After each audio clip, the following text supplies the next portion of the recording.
Brokert at sa the entire Magnification team. Together, of course, with the technical team. Hindi mabubuo yung napakaganda nating worship without all those sections ng worship service natin. Yung mga truly na nagsiserve sa simbahan na ito. And pag si Kurt ang kumakanta, nag-carry the way ako.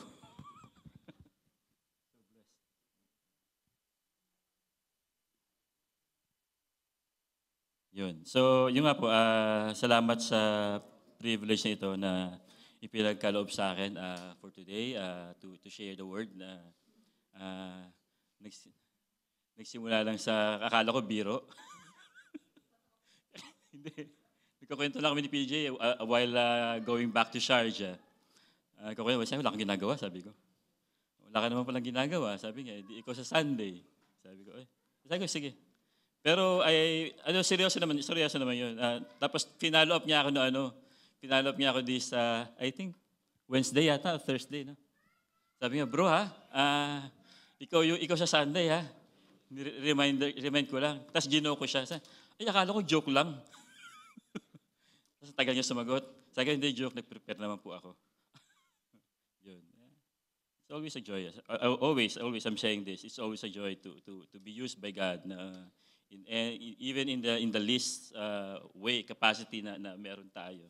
No, hindi lang dahil nandito sa pulpit or nandito ka sa technical team or kumakanta ka, but in kahit ushering, no? I hope everyone who are part of the ministry feel the same way, no? No matter how, sinasabi, dating na ang baba naman ito, pero hindi. Everything is for God's. If everything is for God's glory, definitely malaking bagay 'yun, no? 'Yun. Sige po, dumating na si Karen saka si Sel. Good morning. That's late. Joke. Sige, let's pray. Heavenly Father God, we thank you, Panginoon. We, Lord God, this is our home, Panginoon, Lord God.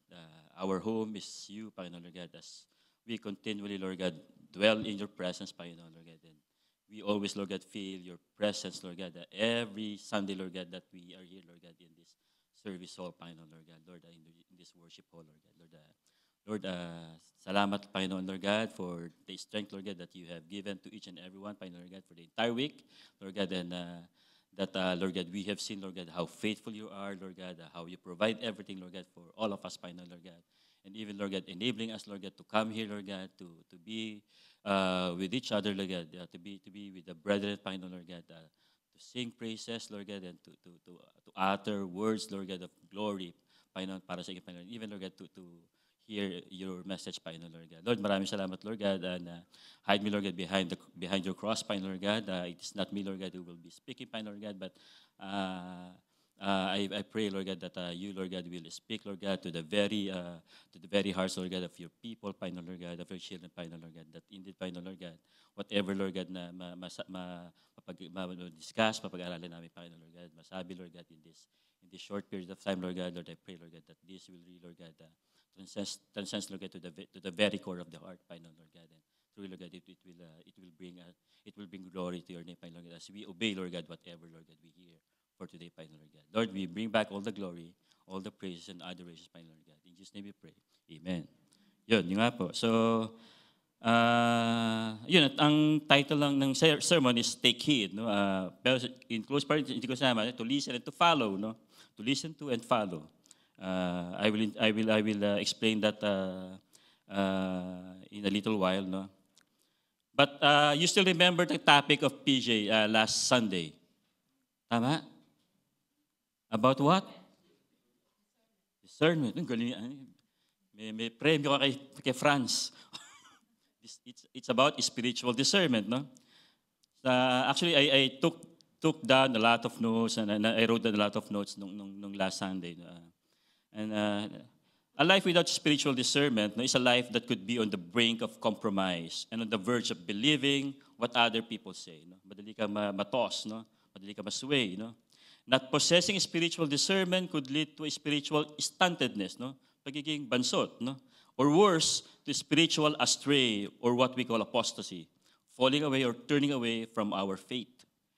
We have heard in last week's message that it is not enough to just simply read the word or hear the word, no?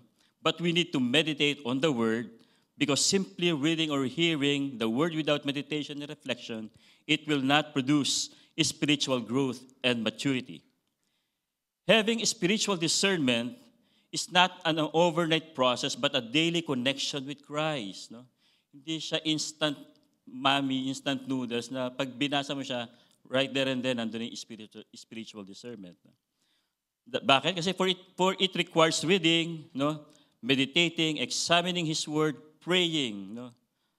At establishing our relationship with Christ and fellow believers. And eventually, this will lead us to a transformed life. Di ba? Sabi, di ba, pag nagbabasa ka, di ba, sabi nga, nung binagay ni PJ yan, the thing that you are in true spiritual discernment is after you read the word, whatever you read, whatever you have nabasa yun sa Biblia, it will be applied. Wisdom applied. Ang tawag, sinabi nga ni PJ, wisdom applied. Diba? That is the true spiritual discernment. No? At the latter part of the message last week, I have noted down this statement. True message leads us to true life with Christ. As we spiritually discern good from evil based on a deepened understanding of His Word, we are compelled to do corresponding action, which is to obey.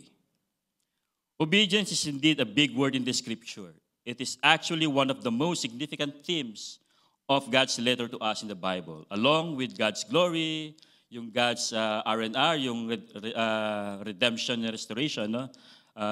Restoration of His kingdom, redemption of His people, no? Among others. Knowing that the relationship between God and man has been destroyed by disobedience. No? We can all agree in saying that obedience is the fundamental aspect of faith and man's demonstration of love for God. Remember what happened in the Garden of Eden? Diba? They have been directed not to eat the fruit of the tree of knowledge, no, of good and evil, diba? Fruit of the tree of good and evil. Naintindihan niya yun, but definitely, what God wants from them is to obey. Diba? To obey, not to eat the fruit. But discernment was not practiced by Eve when the serpent approached her and enticed her to eat the fruit of the tree of good and evil. So, balentwang siya, di ba? Hindi nagkaroon siya ng disobedience, no? We can see this in the life of Abraham, no? When the Lord tested his faith and asked him to sacrifice his own son, Isaac. Chapter 11 of the book of Hebrews, which commonly known as the hallmark of faithful, attests to Abraham's faithfulness as demonstrated by his obedience. Sabi sa Hebrews 11:8, by faith Abraham obeyed when he was called to go out to a place that he was to receive an inheritance. Let me ask you a question. If somebody told you, live that comfortable life, that convenient life, to a place that the one who's telling you is not telling you where is that place, are you going to obey? Are you going to go to that place? Hindi pa niya sinasabi kung saan yun. Of course not, right? But Abraham is different from us because he instantly obeyed. Hindi siya nagtanong, saan yun? Sabihin mo na sa akin. Wala siya sinabing gano'n. No? And then, Hebrews 11:9, sabi rin doon, by faith he went to live in the land of a promise, as in a foreign land, living in tents with Isaac and Jacob, heirs with him of the same promise. There is, marami sinasabi kung nung na-discover nila yung bahay ni Abraham, it is a really comfortable life. Mayaman siya. No? When they dug down yung makita yung archaeological artifacts, no? Nakita nila na he's really a rich man. But in spite of having a comfortable life, yung magandang bahay, iniwan niya, tumira siya sa tent. Hindi ko alam kung Boy Scout siya. That he loves to live in a tent. Do camping halimbawa. Ano? And then, finally, sa Hebrews 11, verse 17, by faith, Abraham, when he was tested, offered up Isaac, and he who had received the promises was in the act of offering up his only son. Binigyan siya ng isang anak as promised, no, by the Lord God, but definitely the Lord asked him to sacrifice the very promised son that the God himself given to Abraham. And we know what happened next, right? He went to the Mount Mora, no, to a place no, sa bundok. Tapos doon niya i-offer supposedly si Isaac, but of course hindi natuloy. So in all the things that the Lord asked of Abraham, living his comfortable life for a place that he didn't know, sacrificing God's promised son, he didn't say any word. He didn't grumble unlike the Israelites during their travel from Egypt to Promised Land. So from here, let me pick up yung context ng passage that we're about to unpack. No? The supposed 11-day journey to the Promised Land lasted for 40 years, as we all know. But prior to this, it was the Lord who heard the Israelites groaning. Sabi sa Exodus chapter 2, verse 24, and God heard their groanings, and God remembered his covenant with Abraham, with Isaac, and with Jacob. So God called Moses to lead Israelites out of Egypt. So let us set things straight first, no? Yung intention ni Lord para sa mga taga-Israelites, no? When he spoke to Moses, which we can read in Exodus chapter 3, verse 7 to 8. Sabi ni Lord, and I have surely seen the affliction of my people who are in Egypt and have heard their cry because of their taskmaster. I know their sufferings, and I have come down to deliver them out of the hand of Egyptians and to bring them up out of that land to a good and broad land, a land flowing with milk and honey. So, the intention of God is really to bring them out of Egypt, having heard yung groanings ng mga Israelites. Okay? So, ang ganda na sana ng kwento, di po ba? The Israelites, umiyak sila, and the Lord responded to their cry. That's why the Lord called Moses. Okay? I would assume that almost all of us are familiar with the God's ordained 10 plagues for Pharaoh, no, and his people. No? Yung turning water into blood, frogs, yung gnats, yung flies, dying of livestock, until the very end, yung death of the firstborn. That only after the 10th plague, which is the death of the firstborn, Pharaoh finally decides to let the Israelites leave Egypt, thus putting an end to Israel's slavery of 430 years, which we can read in Exodus chapter 12, verse 40. The things that happened at the Red Sea was God's magnificent trap to show his sovereign power and glory. No? Diba? What happened when they are passing, no, nakaalis na sa Egypt? Sabi ni Lord, I will harden Pharaoh's heart, and he will pursue them, and I will get glory over Pharaoh and all his hosts, and the Egyptians shall know that I am the Lord. Sabi niya. But prior to what he says here, sabi niya, ang gawin natin, kunwari, you just simply wondering, nawawala kayo. And that's why, pero ang nakita ng anong ginagawa? Naliligaw sila. Tapos na-realize ng Pharaoh, dahil nga hinarden yung heart ng Pharaoh, na-realize, ano itong ginawa natin na to? Ba't natin pinaalis yung mga servants natin, yung mga Israelites? But as I've said, everything was under God's plan. The hardening of Pharaoh's heart, pursuing of the Israelites, but not the grumbling of the Israelites. Hindi kasama sa plano ng Panginoon yun. As the Egyptians drew near, Israelites complained and said to Moses, Is it because there are no grapes in Egypt that you have taken us away to die in the wilderness? What have you done to us in bringing us out of Egypt? Is not this what we said to you in Egypt? Leave us alone that we may serve the Egyptians. No?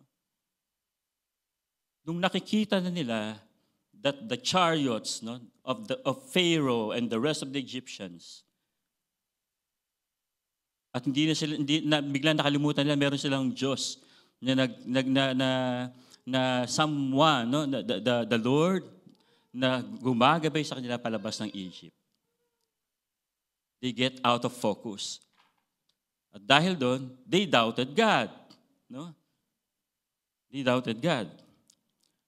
Mas magsasabi nga dito, that we may serve, leave us alone that we may serve the Egyptians. For it would have been better for us to serve the Egyptians than to die in the wilderness.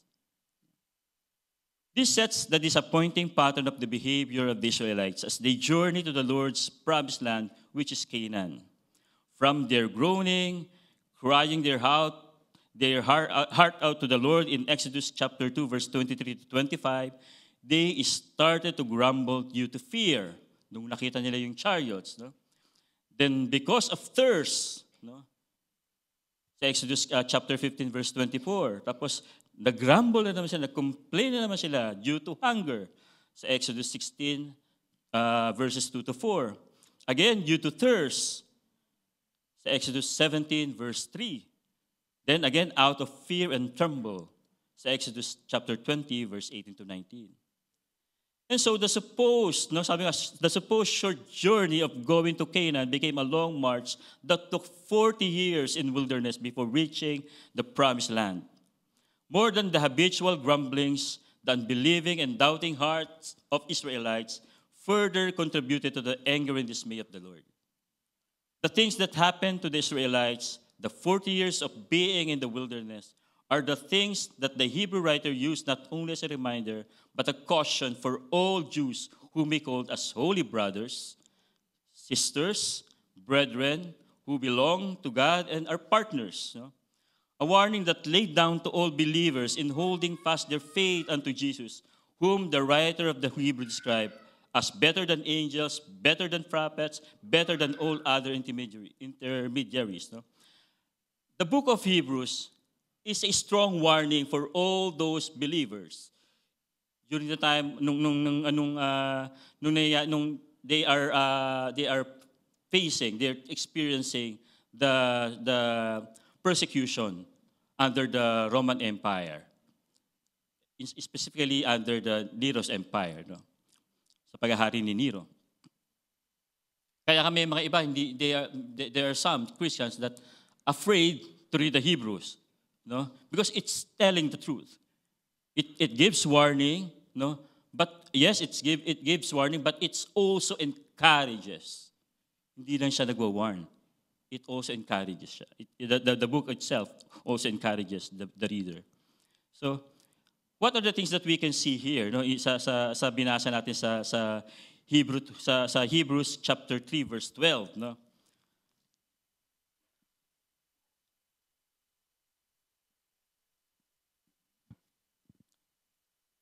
Sabi doon sa chapter 3 verse 12 to 15.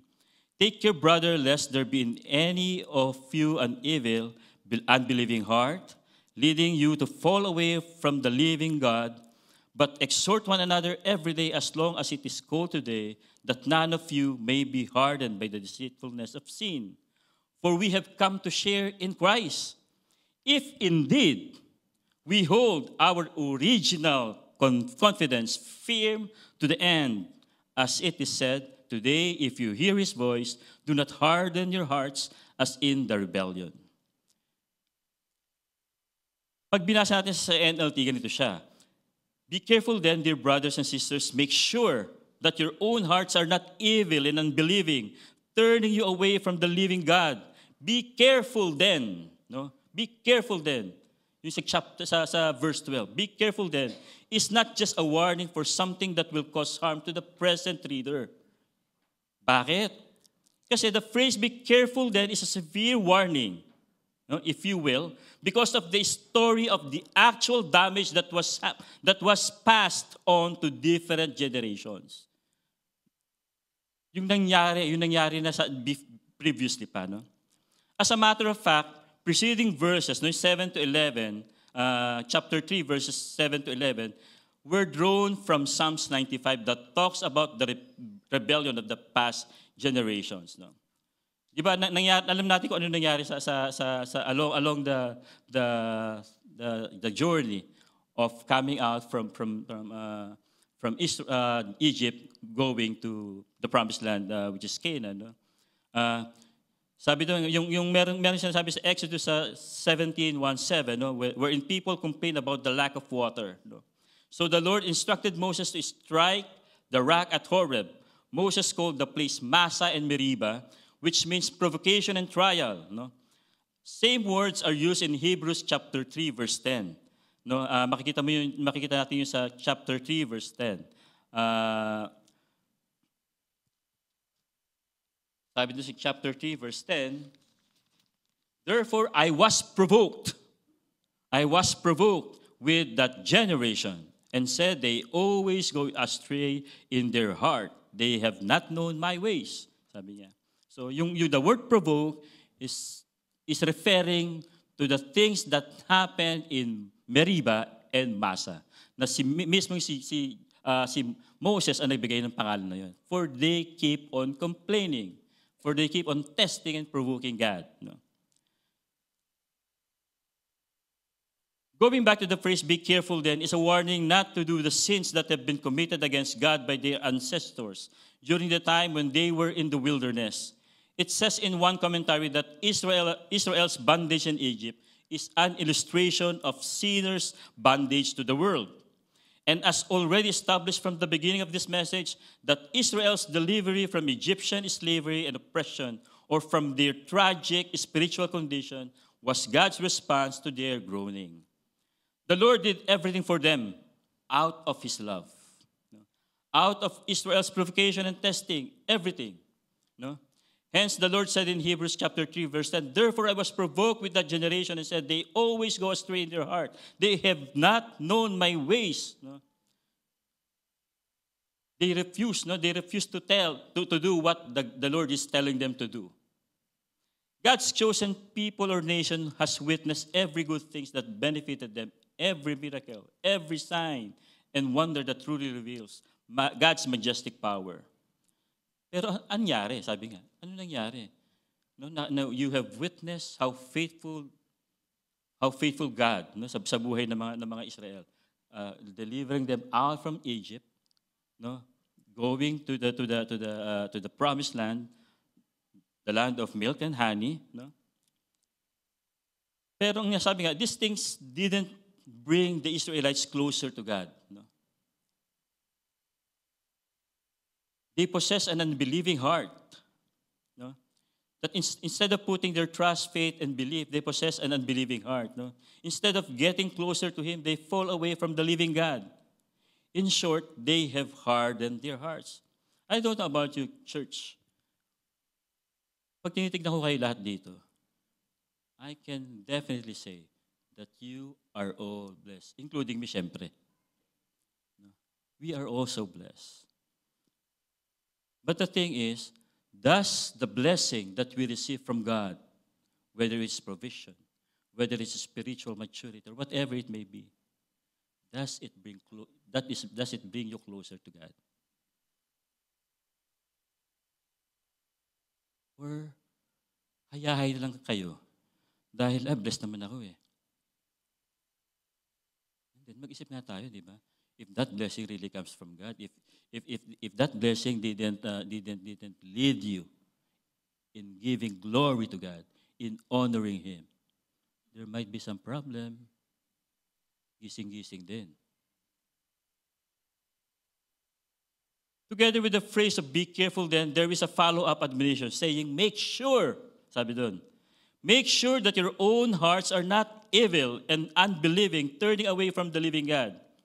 It is the author's admonition to his readers to make a stand no matter what and to hold firmly on their faith so as not to have an evil and unbelieving hearts and not to drift away from the living God. Let us make sure that the faith that we have, the confession that we have, no, the salvation that we have are all genuine and not fake.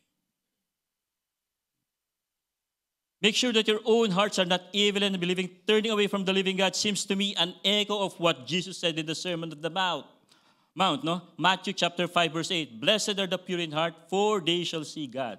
No? The writer of Hebrews also says, let us draw near with a true heart in full assurance of faith, with our hearts sprinkled clean from an evil conscience. Whenever we talk about an issue or a problem, trying to find out the core of the issue or problem, again, we often say, the heart of the problem. Diba? The heart of the problem. Ano ba problema? Ang ubod ng problema, no? The core, no? Which means the core or central problem. So in the passage that we're discussing, we can use the familiar saying that the heart of the problem is the problem of the heart. Diba? They are having problem and in their hearts, no? And that is the heart of the problem. And this is true indeed for the people of Israel, no? Bakit? Di ba?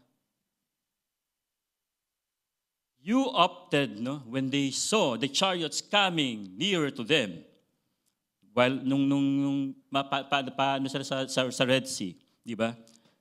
In exchange of freedom under God, they opted to choose to go back to Egypt and be again the slave of Egyptians. There's something wrong here, mga kapatid, di po ba? You are receiving the blessing.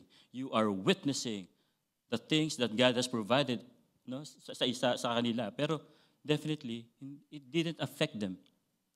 But rather, mas gusto nilang, ayoko naming mamatay. Ayoko naming mamatay. Babalik nilang kami sa Egypt. No? Therefore, the heart of the problem is the problem of the heart. No? Verse 13 of Hebrew 3 says, you must warn each other every day, while it is still today, so that none of you will be deceived by sin and hardened against God. ESV Bible translation use exhort one another instead of must warn each other. Sabi ko, to exhort, sabi ko kanina, di ba? There is a warning, but definitely there is also an encouragement that we can read in the book of Hebrews. To exhort is to encourage in other words, no? Yung sinasabi niyang must warn each other. One thing that we can do to avoid deception and have an attitude of rebellion against God is to stay in fellowship with fellow believers. We love fellowship. Lalo na pag may pagkain. Di ba? Kami mga Sharonians, including me. Di ba? We love fellowships. Kasi nga, it involves warm souls, it involves warm stories. Hindi chismis, ha?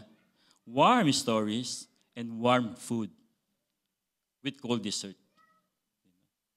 With balot after. As written by Luke in Acts chapter 2, verse 42, fellowship plays a vital role in the life of the early church. It is not like the fellowship that we have today. No.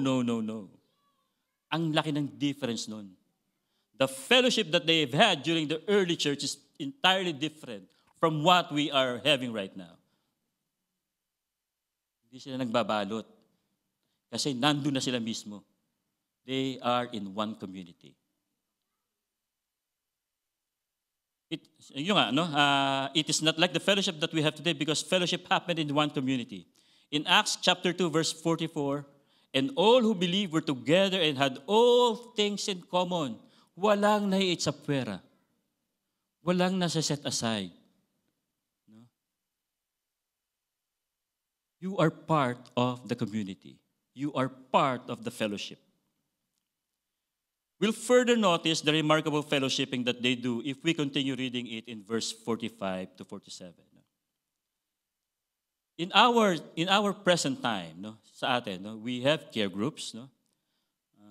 Asan ang buhayra kami? Doon yung buhayra, no. Siyempre, Abraham, di ba? Nandiyan ang Adonai. Nandiyan ang Agape. Sino pa? Nandiyan ang I Care. Kids Camp, my first CG before, no? At wala na. No? Sa mga walang CG, if you want to experience the fellowship that we are experiencing now, better decide to join Buhaira. Hindi. to join the care groups. No? Nagre-recruit pa kami ng may mga talent. Ha? Hindi kami tumatanggap na walang talent sa Buhaira. Sorry to say that. Ha? Hindi namin tatanggapin pag wala kayong talent. No?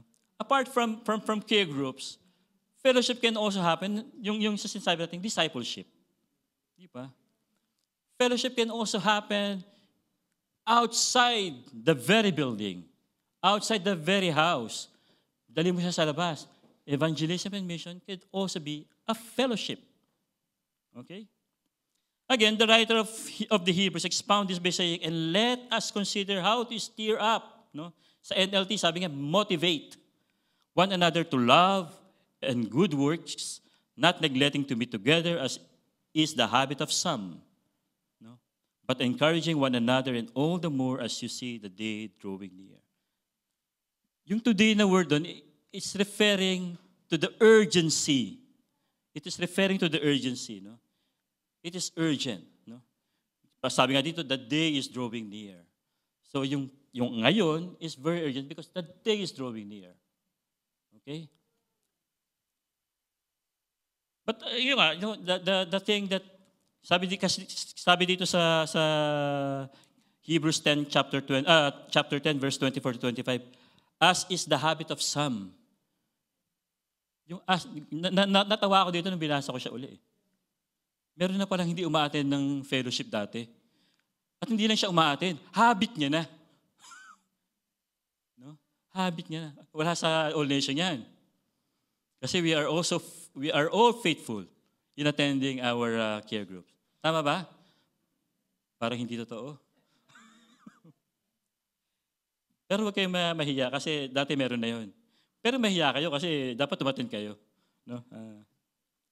Now, sa verse 14, sabi doon, for if we are faithful to the end, trusting God just as firmly as when we first believed, we will share in all that belongs to Christ. While this verse talks primarily about perseverance of the saints, faithful to the end, trusting God just as firmly, this also talks about authenticity and genuineness of faith. This also talks about authenticity and genuineness of faith. I will ask you a question, let's say for instance. If you have a fake salvation, no? But salvation definitely is not fake, no? Nagiging fake lang siya, depende doon sa taong tumanggap. No? Don't get me wrong. God will never lie. God will never give us a full salvation. Salvation coming from the Lord is true. It's genuine. It's authentic. The only problem here is the one who heard the message of the gospel at sinabi niyang oo, pero wala sa puso niya. At sabi natin, makikita yun sa kung paano siya namumuhay. Di po ba? Now, this is my question to you. If you have that salvation that is not genuine, are you going to persevere? Are you going to persevere? Mag-i-endure ka ba? Definitely hindi. Ba't ko lulukoy yung sarili ko? My salvation is not genuine. Why should I persevere? Why should I endure? And therefore, perseverance only speak for those people, for those believers who have a genuine and authentic salvation. Ngayon, pag nakikita ko kayo na hindi kayo nagpe-persevere, baka hindi totoo. But definitely, sabi nga ni Wayne Grudem sa systematic theology, you cannot judge the believer. Because may tinatawag siya sa theology na the visible church and the invisible church. I can see the visible in you, the visible church. But definitely, I cannot judge you because I cannot see the invisible church inside of you. And that is referring to your heart.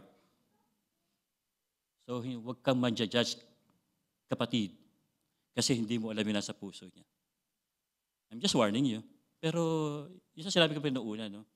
Pag hindi ka nagpe-persevere, if you have a fake salvation, a fake faith, therefore, it will not bring you to endure and to persevere.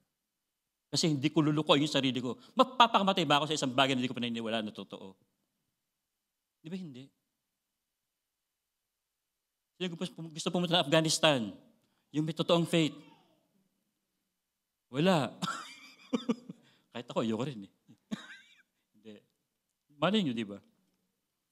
If indeed is a critical phrase, no? Ito yung if indeed, no? If we are going to read the same passage in ESV, for we have come to share in Christ, if indeed we hold our original confidence, our original confession of faith, firm to the end. If indeed is a critical phrase that helps us in understanding what we call perseverance of the saints and assurance of salvations, no? Once saved, always saved. Binuksan ko yung chat ko kay PJ.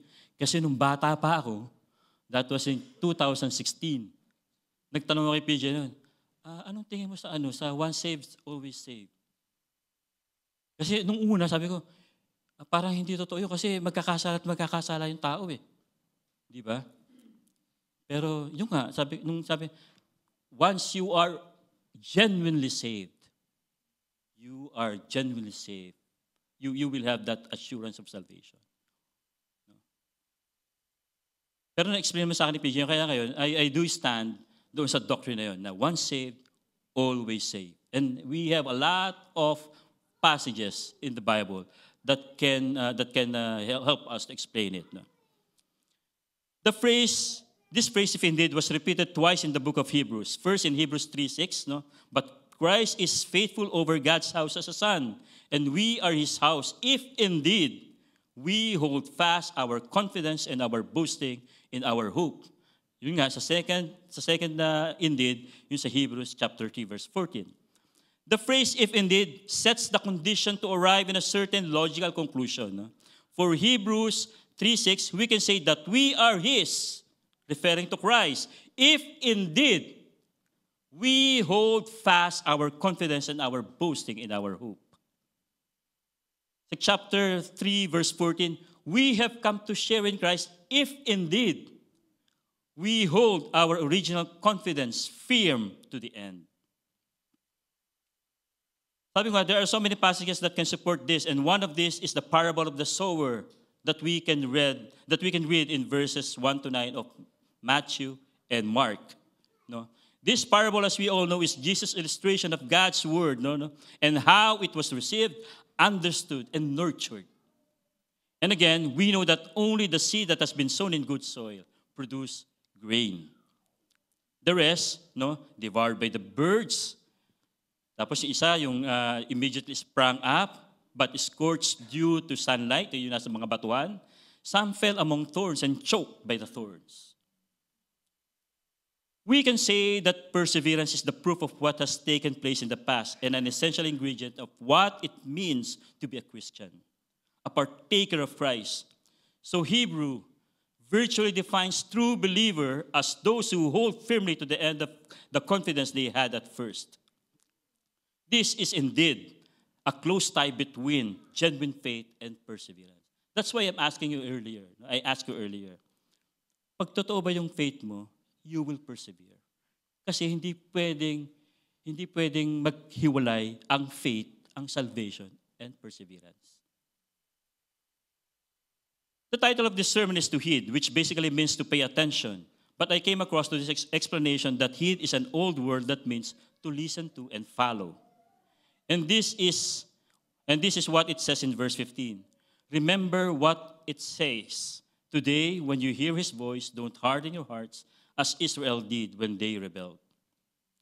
As mentioned, Hebrews chapter 3, verse 7 to 11 was drawn from Psalm 95. And yet the author repeated twice the sentence, yung writer ng Hebrew, which is unknown. Today, when you hear His voice, don't harden your hearts, as Israel did when they rebelled. The repetition for me is an emphasis that sends not only a caution, but definitely a severe warning for all his readers, including us. To end his warning, he reminded them about the fate of those people who have heard yet rebelled against God. He then reminded them by asking, no, sa chapter 3, verse 17 up to 18, and with whom, sabi niya, was he provoked for 40 years? Was it not with those who sinned, whose bodies fell in the wilderness? And to whom did he swear that they would not enter his rest, but to those who were disobedient? In the final tally, no, they were unable to enter the rest because of unbelief. Church, the things that we're discussing now are the things that happened thousands years ago. No? Maraming, libo-libong taon na ang nakaraan. No? People, of course, can take it as a history. It's just a historical fact. No? But the writer of the book of Hebrews is not just sending a warning. He is giving us a preview of what might going to happen if we are faking our salvation. If we are possessing a spurious faith, a counterfeit faith. Because in the end, it is still unbelief. Counterfeit yung faith mo. So, you really didn't believe. Right? The writer of the book of Hebrews has made it clear by emphasizing that eternal salvation is for the true believers.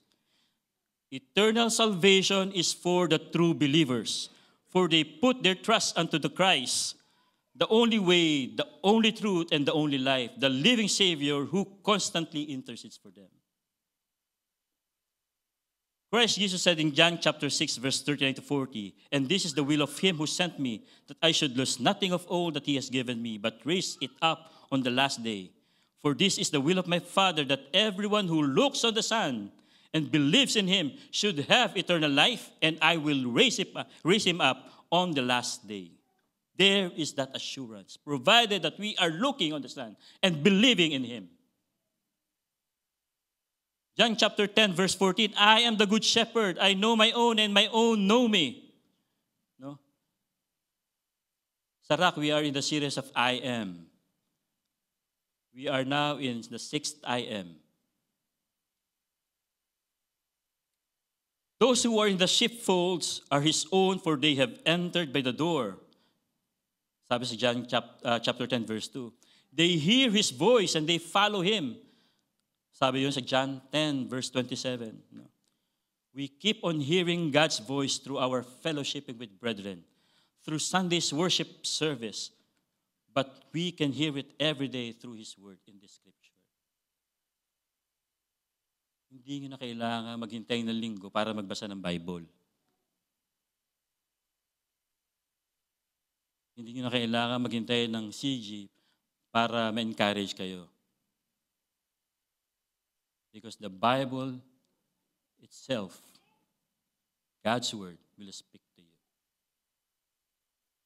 Church, again, the rest, though it refers to the promised land, we can accept it as a place of no longer to be a sojourner. Hindi na tayo nagta-travel lang. No? Hindi tayo nasa ilang lang. No?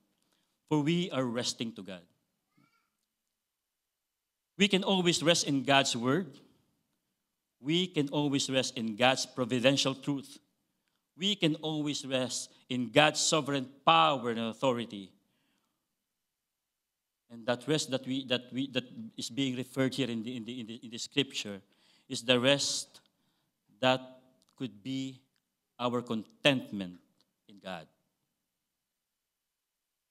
Rest is to be in unity with God. No, sabi sa Psalms 116, verse 7, return unto thy rest, O my soul, for the Lord hath dealt bountifully with thee. Church, yung sinasabi ko, no? We should always practice. We should always read. Sabi sa last Sunday's message, discernment process is in the mind. Ano pa? Tapos, yung mga nakinig. Yung mga nakinig at yung mga nag-note. In the heart, sabi ni Kenneth, very good Kenneth. And then after heart, action. That is the spiritual discernment. The spiritual discernment doesn't stop in understanding the word, but in applying what you have learned from the word through the Holy Spirit. Amen? Sige po, let's pray. Heavenly Father, Lord God, we thank you, Lord God, for this morning, Lord God. Indeed, Panginoon, Lord God, we can do nothing, Lord God, apart from you, Panginoon, Lord God. And as always, Lord God, we ask, Lord God, for your guidance, Lord God, for your presence to be with us, Panginoon, Lord God. Lord God, you will enable us, Lord God, to continue, Lord God, dwell in you, Panginoon, Lord God. That truly, Panginoon, Lord God, whatever, Lord God, na naririnig namin, Lord God, in our fellowshipping with each other, Panginoon, Lord God, in the Sunday service, Lord God, in care group, Lord God, or in any other forms, Lord God, of fellowship, Panginoon, Lord God, Lord, we pray, Lord God, that truly, Lord God, every word, Lord God, that you have uttered, Lord God, in the book, Lord God, in the holy book, Panginoon, Lord, the Holy Scripture, Lord God, we truly, Lord God, speak to us, Lord God. And it will not only, Lord God, just speak to us, Lord God, but you will help us, Lord God, with the help of the Holy Spirit, Lord God. We translate, Lord God, to obedience, Panginoon, Lord God.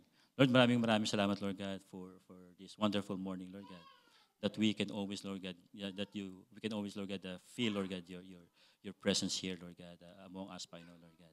Lord, muli, Lord God, binabalik namin sa inyo, Lord God, ang mataas na papuri at pasasalamat sa pangalan ni Jesus na inyong anak, Panginoon. In Jesus' mighty name we pray. Amen.